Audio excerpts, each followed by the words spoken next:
Vu de l'étranger, l'affaire Fillon tourne au cauchemar. Oui, cauchemar, c'est le mot choisi par le quotidien italien La Repubblica qui constate que François Fillon semble s'être retranché dans un bunker.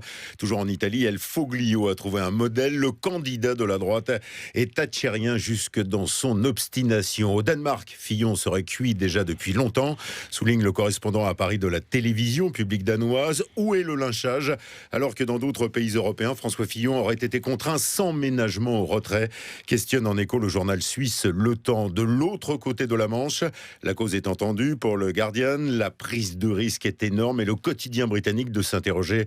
François Fillon a-t-il joué son va-tout en insultant l'état de droit? François Fillon se disqualifie pour la présidentielle, renchérit le quotidien belge Le Soir, qui dénonce une défense aux accents populistes. Fillon, formellement accusé, poursuit sa campagne, souligne simplement l'hebdomadaire allemand Der Spiegel sur son site internet. Au-delà de l'affaire, Hervé, les médias étrangers affichent aussi leur inquiétude face à la situation politique française. Oui, François Fillon, qui a choisi de tout risquer, menace la cohésion républicaine dans une France où juges et médias sont devenus des cibles.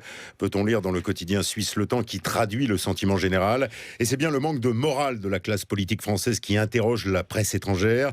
La fraude est une habitude dans la politique française, s'indignait déjà le mois dernier The Independent. En Grande-Bretagne, en écho, le Guardian pointait déjà un doigt accusateur sur les politiciens français qui poursuivent leur mandat, prétendent à la réélection alors qu'ils sont visés par des enquêtes judiciaires. Et puis dans le style humoristique, le quotidien néerlandais de Volkskrant met en garde. Si Fillon est élu, il bénéficiera de l'immunité pendant 5 ans, mais pas Pénélope, ce qui pourrait donner lieu à une situation curieuse. Fillon à l'Élysée et Pénélope devant le juge.